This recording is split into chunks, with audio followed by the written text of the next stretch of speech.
Okay, guys, we're back. Hello, Internet. I'm Dan. And I'm Chaz, and this is Wine and Serious Business, episode 242. 243. Welcome to the worst lit wine show on the Internet. We've got the background here. We're looking at some of our old shows, and man, the colors are a little depressing. But we're not professionals. We're amateurs. You know, That's how I'm working on it. That's how it plays out. We got a 2-bottle show for you guys tonight. Yeah. Hopefully, some interesting things. I was intrigued by both wines. The first one is a sample we got from Chris Williams, the winemaker out at Brooks. Does some great things there. This is his. Pour me up, man. Oh yeah, I rinsed already. This is his side label called Terue, and we'll take a shot of the back so you can see how that's spelled too. Yeah, I'll take A little bit of Japanese influence. He does some side projects, for himself. There has done some really interesting things. Sangiovese, a great Muscat that's for sale right now. If you can check it out. Yeah, dry. And this is a 2010 Pinot Noir that this is a pre-release sample. Okay. That he was nice enough to be like, yeah, check it out. Let me know what you think. So we're excited to try it. Fruit from 2010. Not too many people have been holding on to their 2010s this long. Well, the weird place about this is where it's from. It's York Hill Vineyard in Columbia Gorge. So I can't say often I've tasted Columbia Gorge Pinot Noir. I know I've tasted some, but I don't know. Yeah.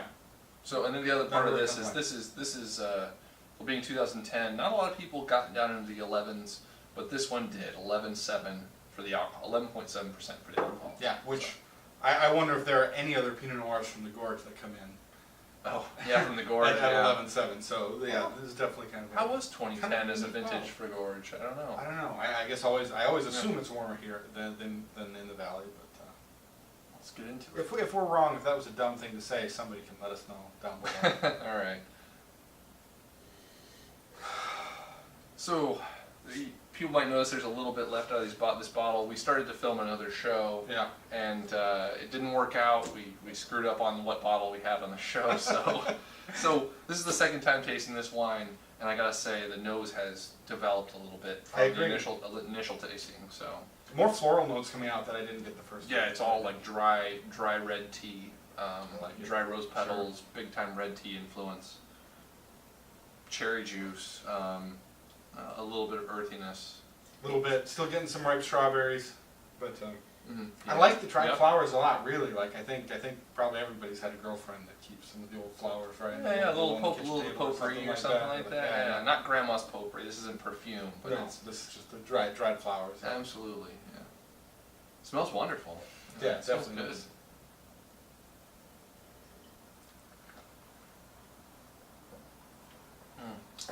Real good acidity on this. Contacts the palate right away. Lasts all the way through. Really makes the mouth water. It's absurd how much this has opened up in like 10 minutes. If you pick, It's the second time in 2 drinks. If you pick one of these up, definitely I'd say give it 20 minutes of air, 30 minutes of air. Because when we were tasting this earlier, it was a little darker. Like it was running more like dark cherries. Mm-hmm. A little bit of earthiness was even coming through on the palate. And now it's like the red tea components, that bright like dried roses or young cherries is coming out of it, and strawberries is coming out of it immensely. A little bit of raspberry as well, but. Just like that really ripe fruit, when you bite into it, you get that like wash of juice across your palate too. Mm-hmm. The acidity and I think kind of the good fruit flavors really give that sensation. Right, the way that the acidity is integrated and interacting with the fruit here is lending to like that you just bit into some fruit and like the fruit is giving you the acidity as opposed to its not integrated.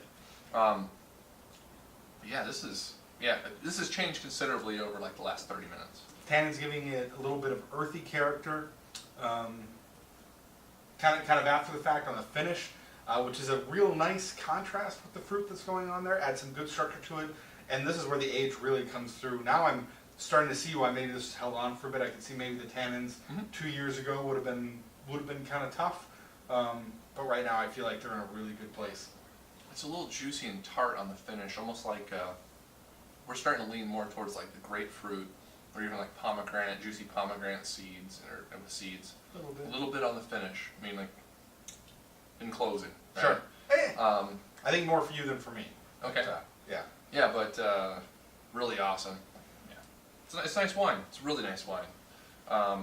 definitely on the lighter bodied side, like Totally. all the way across the board. Like this is, we talked about this on the previous try to be an airing of the show. Like this is reminiscent of like the Teutonic Laurel Vineyard 2010 and 2011. I don't know if you guys had that, but if you have, this is something to seek out if you liked those wines. Yep. This is right in line with that. Light, delicious, juicy, Right. but like great integration of acid and tannin. Boy, and definitely don't eat it with spicy food. Don't drink it after you've had something sweet. I think the good stuff that's going on here is kind of delicate, kind of subtle. It'd be easy to lose if you're not paying attention for it, if you're getting distracted by things. That said, I think when it comes to food, like this is the kind of wine I like to drink with food because it's only an addition. It doesn't overwhelm the food. Like Sure. I really like to drink low alcohol whites and low alcohol reds with food, like this with salad or some sort of light pasta dish, like not red sauce, would be just awesome. Sure. So It reminds me, we had a good comment on the Chardonnay episode Thanks, from St. everybody. Innocent. They said like their Chardonnay's lighter, like drink it with risotto was their recommendation. And that's exactly the sort of thing, right? Just Yeah. like not too heavy of a flavor, Mm-hmm. you know, not too dark, not too spicy. So yeah, I agree. This is the kind of wine I drink at home, honestly, Yeah. as often as I possibly can. It's refreshing, right? Mhm. Good flavors. Good summer Pinot. 89 points solidly for me this time. It's edged up for both of us. Yeah, absolutely. I mean, it's got a little more complexity now with the sort of red tea floral thing, and it's just delicious and easy to drink. Yeah, so 90 points for me, right? That it's now showing that little bit of complexity that I wasn't quite getting before. So I'm really enjoying it. I think it's cool stuff. I'm guessing you Thanks, have Chris. to, yeah, you have to go Yeah. visit the winery to pick it up. So And go out to Brooks right now. Totally. Yeah, it's Like- it's a worth a drive up there because it's just beautiful. I One was more just reason there to pay last them a weekend. visit. Yeah, so easily one of the most diverse lineups you can catch in the valley. I think I can think of a couple other that are that way, but not many. You get to try like 6 different grapes or something like Mhm. that. Probably not quite that many, maybe Well, but 4, but But they pour a bunch of different Pinots. Yeah. While we were there, they had an old bottle of like '07 Riesling open. right. They're one of the cornerstones of Oregon Riesling, right? Yeah, So it's, always it's a good great visit. stop. Always It's a a good great visit. stop. So, and their new winery's almost finished. All right, so what are we going into for the next bottle? So this is a 2012. I just had it. Juice. I just had it at a tasting when I was out, and the price I point was can't like see through it. was just over $20, and I'm like, this is pretty solid, and we should talk about stuff like this on the show. I feel like Yeah. anyone that's in the neighborhood of $20 that I feel good about, that's information I want to share, because that's not something you can find every day. I agree. Like I really feel bad because I've been thinking about this again on the show. Like been trying to come up with ideas for the show. We've been doing a lot of stuff that we normally drink. We need to get out. We need to try to find some It's new true. people. That was another Yeah. thing. This is Yeah. something we've never done before, something I didn't have any familiarity with. Mm-hmm. So Timothy Malone Wines is the producer of this. Yeah, I don't know any of the history. I don't know if this might be the first vintage. Yeah, I could look it up on Cellar Tracker. You say but- that? No, that's all right. That's all right. So it's a 2012 Dundee Hills Pinot Noir, Cool. So and it is dark, yes, and it is high octane from tasting the. Whoa. Yeah. Well, I guess we shouldn't say it's high octane. Moving from I'll say it. moving from the No, Terue. Terue. Sorry. Terue. Yeah, it's Terue. tough. No, I I'm think you pronounce the E. my. Listen, boy, if I'm wrong here, it's going to be so embarrassing. I'm sure people I've got a let us horribly know. American I'm sure tongue, people so- let us know. It's all right. Man, this is dark. We're like dark earth, but I'm getting Yeah. a little into asphalt here, right? Like I would agree. dark black It's all- cherries. Well, it's almost. I mean, Dundee Hills provides like sort of like a cinnamon, sort of sometimes clove, and this is sort of that, but it's like overwhelmed by like dark cherries or like pie cherries. Like it's reminding me of like baking spices, dark cherry jam almost even. Yeah, this is not a 2011. Yeah. No, it's not 2011. But yeah, it's a big wine on the nose. A little That's all I'd floral say. underneath the asphalt there. But yeah, big.